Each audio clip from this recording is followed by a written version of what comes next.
kabarnya? Saatnya Anda menyimak berita Palembang bersama saya, Tabita Putri. Sejumlah berita menarik akan kami sajikan untuk Anda. Berikut 3 berita utama hari ini. Penyidik Kejaksaan Negeri Ogan Ilir menggelar rekonstruksi korupsi dana hibah Pilkada Ogan Ilir.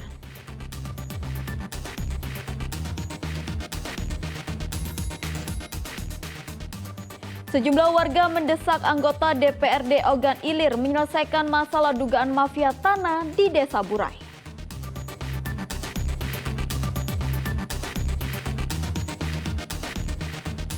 Lintasan baru berbentuk huruf S resmi diberlakukan dalam praktik ujian SIM C di Polrestabes Palembang.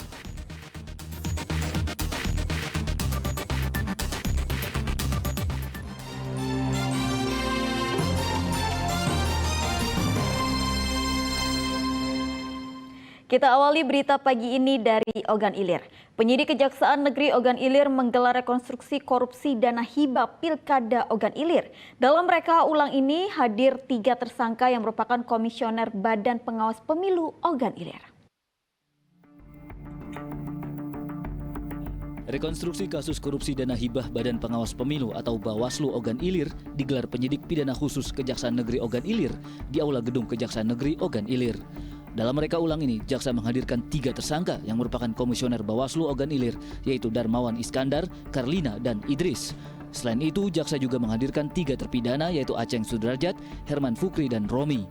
Rekonstruksi bertujuan memperkuat alat bukti. Pasalnya, ketiga tersangka sempat membantah menerima dana korupsi. Penyidik Pisus Kejaksaan Negeri Ogan Ilir telah melakukan kegiatan rekonstruksi dalam perkara yang sebelumnya perkara Bawaslu. Rekonstruksi ini memang diperankan oleh pertama terdakwa yang telah putus perkara kemarin, terpidana statusnya yaitu ada 3 orang, kemudian diikuti juga oleh tersangka 3 komisioner dan para saksi yang ada. Tujuan rekonstruksi yang kami lakukan adalah untuk memperkuat alat bukti yang telah kami dapatkan, dan untuk penyidik juga berkeyakinan bahwa adanya aliran dana yang diterima oleh 3 komisioner itu. Ketiga komisioner Bawaslu Ogan Ilir telah menyalahgunakan dana hibah Pilkada Ogan Ilir pada tahun 2019-2020. Akibat perbuatan ketiga tersangka, negara rugi 7 miliar rupiah. Penyidik bakal mengembangkan kasus ini sehingga berpotensi terungkap tersangka lain. Didi Irwansyah melaporkan dari Ogan Ilir. Petugas Polsek Pelaju meringkus 1 dari 2 pencuri spesialis rumah warga di Kota Palembang. Para pelaku beraksi pada malam hari dengan mencongkel pintu rumah korban. Kasus ini terungkap setelah polisi mendapatkan rekaman CCTV di lokasi pencurian.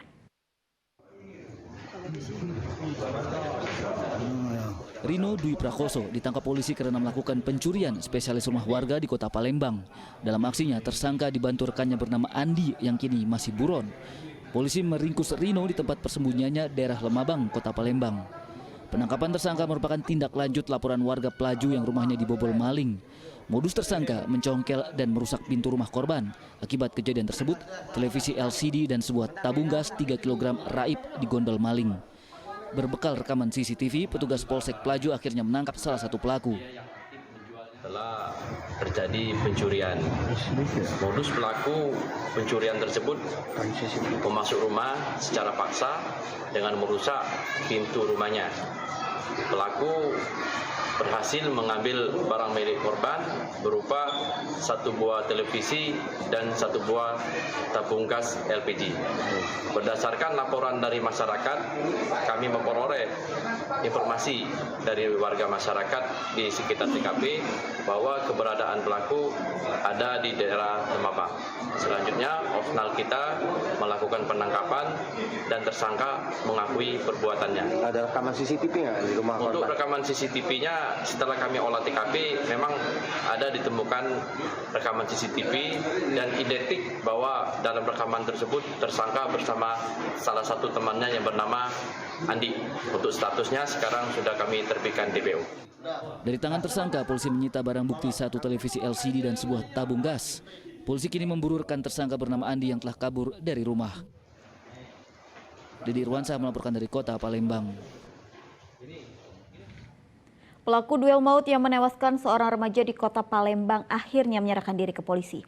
Sebelum duel, pelaku dan korban saling tantang di media sosial. Pelaku duel maut yang menewaskan remaja berusia 18 tahun di Kota Palembang akhirnya menyerahkan diri ke polisi. Pelaku berinisial MR diserahkan oleh keluarganya ke penyidik Polda Sumatera Selatan. Sebelumnya pelajar umur 16 tahun itu sempat diburu tim Reskrim Polrestabes Palembang. Dari penyelidikan awal, motif duel berujung maut ini dipicu saling tantang di media sosial. Keduanya berjanji bertemu di Jalan Irigasi Palembang. Ironisnya, aksi yang tidak pantas ditiru tersebut disiarkan secara langsung oleh rekan-rekannya melalui Instagram.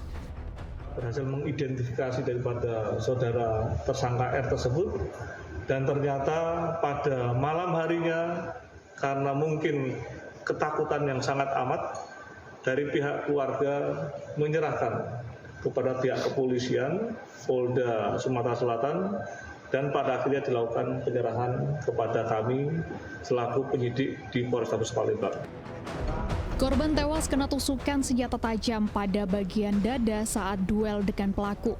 Usai otopsi, jasad korban langsung diserahkan kepada keluarga di kawasan Talang Putri untuk dimakamkan.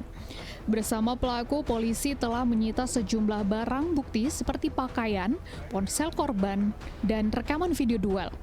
Pelaku kini terancam 15 tahun penjara karena polisi menjeratnya dengan pasal penganiayaan hingga menghilangkan nyawa orang lain. Dedy Irwansyah melaporkan dari Kota Palembang. Sementara itu di Banyu Asin, dua pria yang diduga hendak melakukan kejahatan di Jalan Lintas Selatan Desa Sungai Pinang berhasil diringkus polisi. Dari penangkapan mereka, polisi menyita 3 pucuk senjata api lengkap dengan amunisinya, senjata tajam, dan kunci letter T.